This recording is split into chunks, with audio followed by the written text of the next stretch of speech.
Rádio e TV Brasil Espírita, iluminando consciências.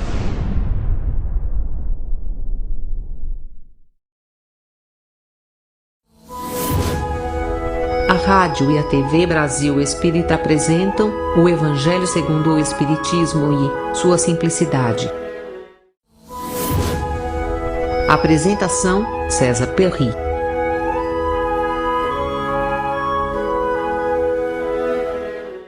Amigos da Rádio e TV Brasil Espírita de Maceió, estamos aí com vocês para mais uma apresentação do programa O Evangelho e Sua Simplicidade, nessa sequência, que estamos fazendo a propósito do Sermão da Montanha, que sem dúvida nenhuma é um marco, na história do ensino de Jesus, do ensino moral de Jesus.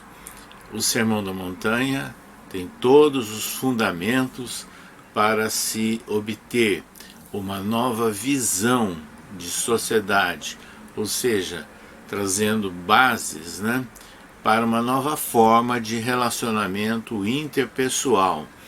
E essa questão da visão, dessa magnífica apresentação feita por Jesus, à luz do Espiritismo, permite-nos a adaptação para os dias de hoje. E isso é que é importante. Nós já comentamos em vários programas as bem-aventuranças e seguimos agora com aquelas recomendações, os alertas que Jesus fez no Sermão da Montanha. Porque o Sermão da Montanha ele foi relativamente longo e é registrado por Mateus no seu capítulo 5, em vários versículos.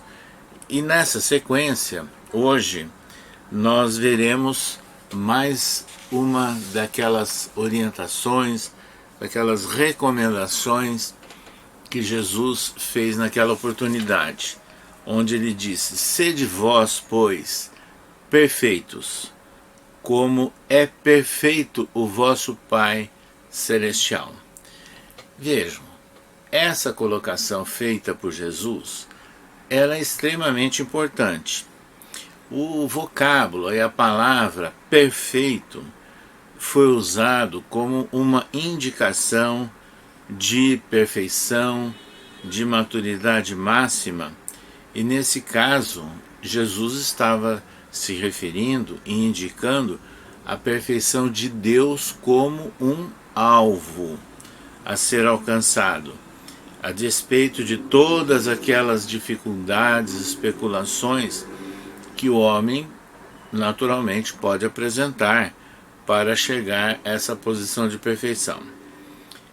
Pela nossa visão espírita, a perfeição não é uma característica do mundo que nós vivemos, de provas e expiações. É por essa razão, inclusive, que nós lembramos sempre que Allan Kardec, no livro dos Espíritos, a obra inaugural do Espiritismo, ele incluiu uma pergunta e resposta, onde define-se que Jesus é o único Espírito puro e perfeito que habitou a Terra. Ou seja, todos os demais que aqui estiveram ou que aqui estejam, não somos seres perfeitos.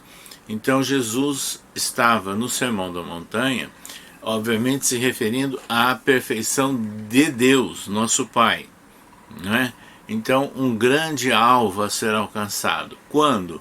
Vejam, só o Espiritismo pode mostrar isso, que ninguém consegue grandes passos evolutivos numa única existência, então numa experiência reencarnatória. Nós espíritas aceitamos que somos espíritos imortais, mas que reencarnamos, ou seja, nós vamos ao mundo espiritual, retornamos ao mundo corpóreo através das reencarnações. E é dessas sequências de idas e vindas e de múltiplas e múltiplas experiências de vida, né, de existência corporal, de reencarnações, é que nós vamos aprendendo, nós vamos educando, aprimorando os nossos espíritos, mas não no nível em que nos encontramos nesse planeta, que tem característica de provas e de expiações. Então Allan Kardec também ele tece considerações desde o Livro dos Espíritos, como em outras das suas obras básicas, que é uma gradação, né, de mundos, de civilizações, e que chega-se a planetas onde podem existir espíritos felizes, espíritos que tenham atingido graus de perfeição. Não é o caso nosso. Então, pensando como uma meta a ser alcançada, isso é que é importante, é que nós vamos lembrar então que Allan Kardec ele trata especificamente desse assunto no livro O Evangelho segundo o Espiritismo, no seu capítulo 17, que tem por título Sede Perfeitos. Então Allan Kardec transcreve inclusive esses versículos de Mateus relacionados com o Sermão da Montanha, onde Jesus está fazendo comparações, fazendo ilustrações das relações entre as pessoas, de saudação de um ou de outro, e sugerindo, né, que as pessoas procurem a exercer o amor, e na sequência ele diz exatamente essa questão, que nós temos que sermos perfeitos, vós outros, como vosso Pai Celestial é perfeito. Então, nessas condições, é que dentro da visão espírita, da interpretação espírita do Novo Testamento, e isso que é importante para nós, porque nós entendemos o Novo Testamento como um conjunto de orientações, de informações que Jesus foi intermediário de uma legislação divina maior, para que possamos compreender nos nossos níveis. Mas vejam, o Novo Testamento, para nós espíritas, não é para ficarmos imaginando a repetição mera de palavras, ou enfaticamente a repetição, a decorarmos frases ou palavras e utilizarmos lemas. Não é isso.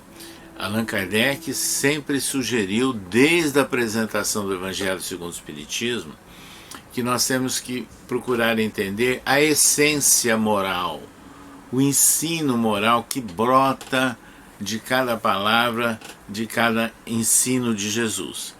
Então, para nós, vejam, aceitamos a evolução espiritual. Então é um ponto básico e diferencial para que a gente possa tratar da questão de ter-se a perfeição como um alvo futuro, distante, né? Lembrando que Deus, nosso Pai, expressão maior da bondade, da paternidade, da perfeição e da misericórdia. Então é através desses indícios que nós começamos a conhecer sobre Deus, é que nós começamos também a entender que nós temos que amar ao próximo como a si mesmo, e assim é que nós estaremos respeitando a Deus. Então nessa hora nós lembramos que a regra áurea de Jesus é o respeito ao próximo como a si mesmo. Nessas condições, então nós vamos perceber aquilo que Kardec já destaca, que há um perfil do homem de bem. Então, o homem de bem é exatamente aquele que está lutando para superar os seus limites, as suas dificuldades, para que siga um caminho, siga essa meta. Então vejam bem, qual é o perfil do homem de bem? É aquele que pratica a lei de justiça, de amor e de caridade. na sua maior pureza. Foi exatamente isso que escreveu Kardec. Então é a lei de justiça, de amor e de caridade. É que dão os parâmetros, né, para nós entendermos o perfil do homem de bem. Então o homem de bem tem como ação, como atitude, como postura, ter fé em Deus, ter fé no futuro. Isso é muito importante. E compreender que todas as vicissitudes da vida, as dores, as nossas decepções, dentro da conceituação espírita, tudo isso são provas, são expiações, e que nós temos que aprender a compreendê-las sem reclamar, sem murmurar, mas aprendermos também a superá-las. Então, como que nós vamos superar?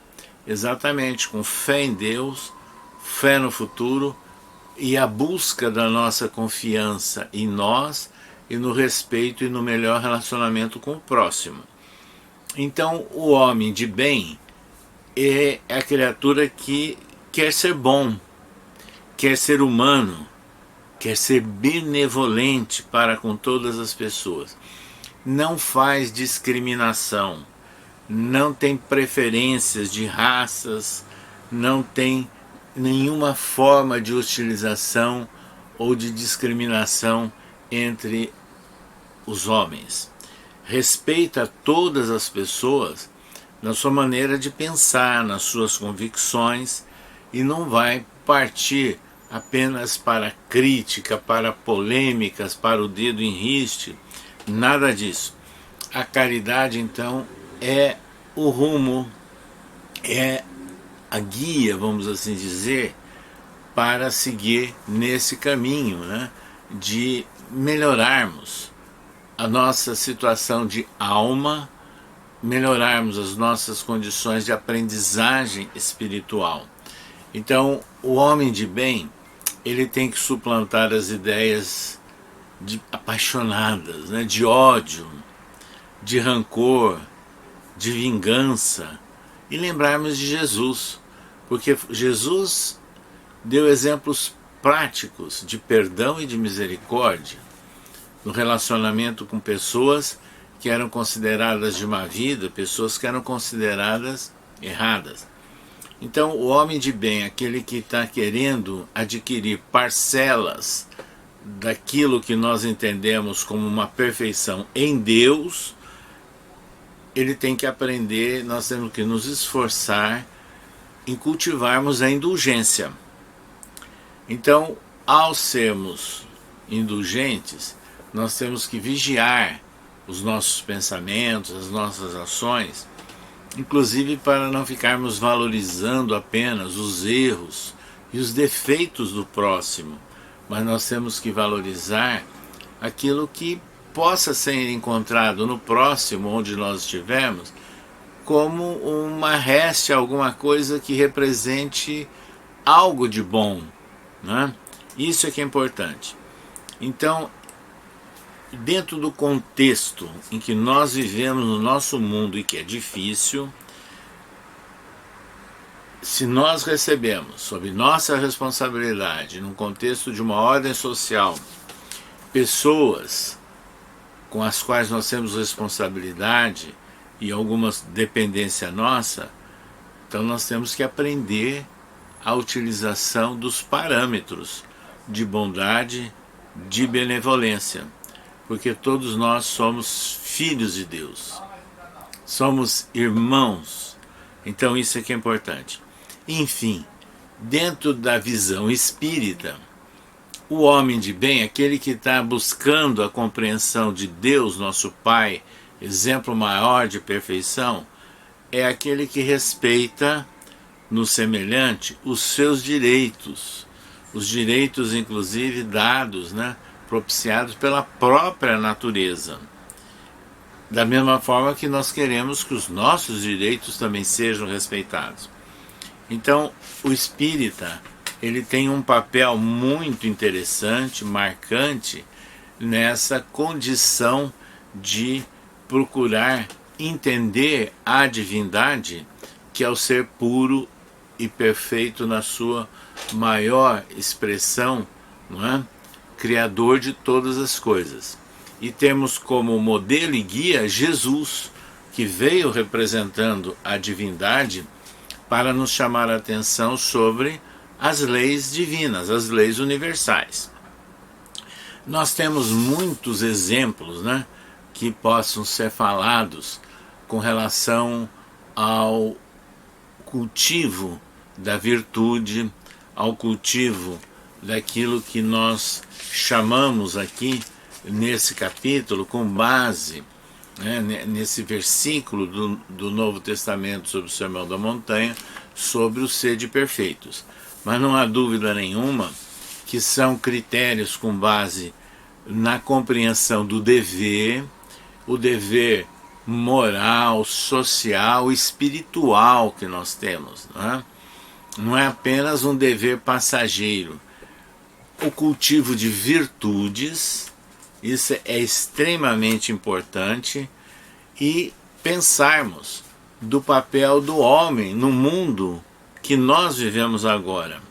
Quer dizer, o homem dentro de uma complexidade de contrastes, de lutas e de impasses do mundo que nós estamos vivenciando. Então é nessas condições é que nós vamos buscar a compreensão do sede perfeitos, né? Tendo a imagem, né? Os indícios de Deus como nosso Pai, Criador e Ser perfeito. Então esse sentimento é que deve alimentar e servir de seta indicativa, vamos assim dizer, para as nossas caminhadas, né, existenciais, para a nossa atual reencarnação.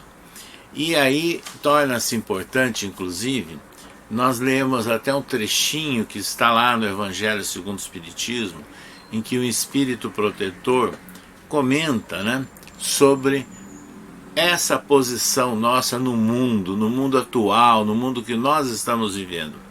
E eles escreveram o seguinte: não imagineis, pois, que para viver em comunicação constante conosco, para viver sob o olhar do Senhor, seja preciso envergar o silício e se cobrir de cinzas. Não, não, ainda uma vez. Sede felizes, segundo as necessidades da humanidade, mas que em vossa felicidade não entre jamais nenhum pensamento, nenhum ato que possa ofendê-lo, ou fazer velar a face daqueles que vos amam e que vos dirigem. Deus é amor e abençoa aqueles que amam santamente.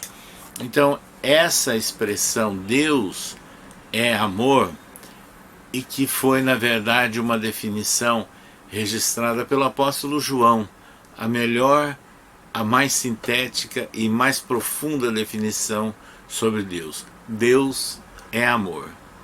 Então, nessas condições é que precisamos buscar a inspiração, a motivação para compreendermos essa proclamação de Jesus lá do Sermão da Montanha, onde ele falou de uma forma muito clara, muito enfática, né?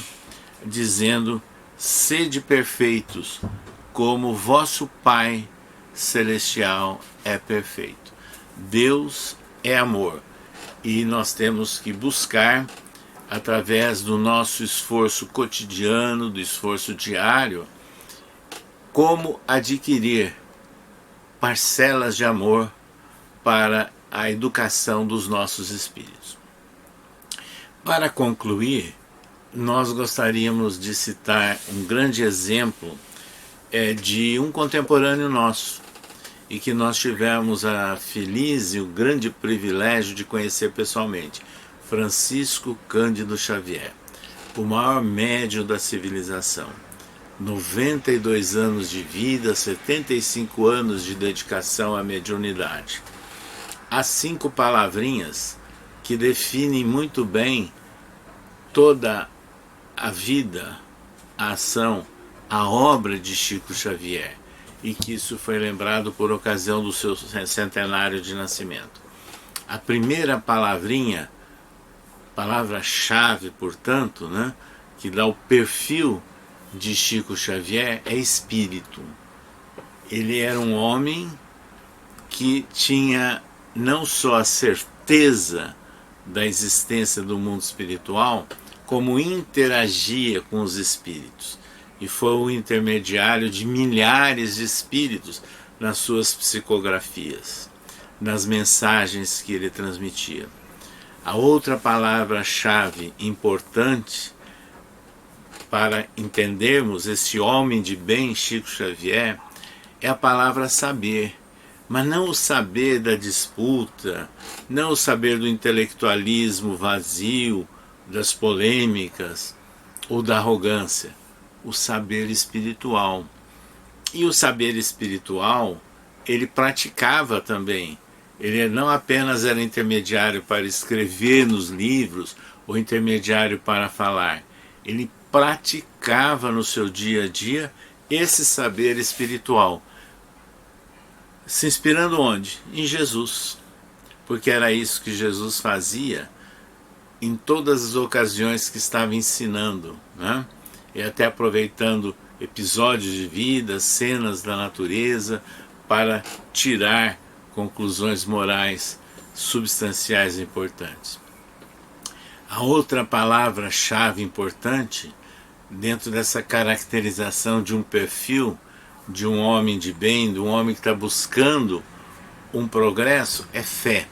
E Chico foi um homem de fé em toda a sua existência, confiando na espiritualidade, confiando nas orientações que ele recebia, confiando nas oportunidades oferecidas por Deus, nosso Pai, e confiando também nas suas possibilidades de ampliar, não é, a sua responsabilidade, as suas definições de vida, as suas opções, tendo fé e confiança naquilo que ele fazia.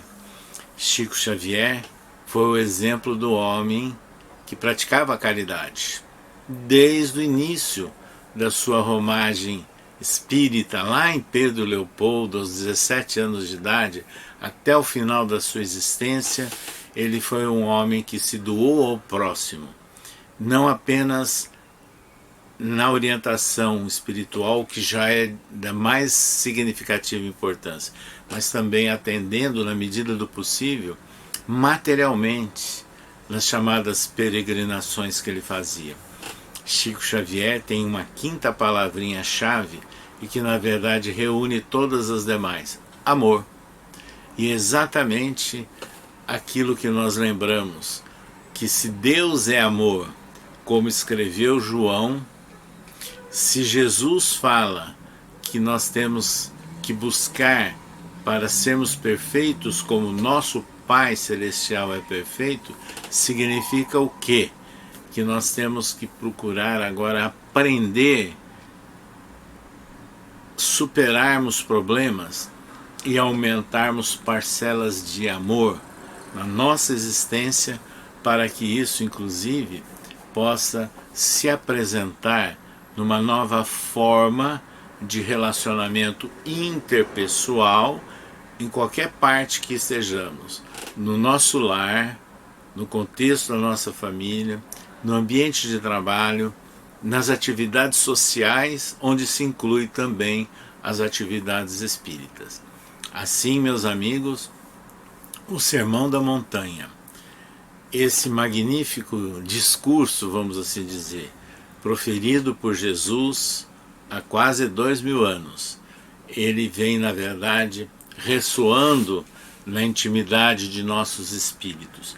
Mas agora que nós temos a oportunidade de desfrutar dessa chave, que é a certeza da imortalidade da alma trazida pelo Espiritismo, nós temos melhores condições para compreendermos o ensino moral que brota de todos os ensinos de Jesus, e notadamente do Sermão da Montanha. Nós estaremos com vocês numa próxima quarta-feira com mais um estudo sobre o Sermão da Montanha. Até lá!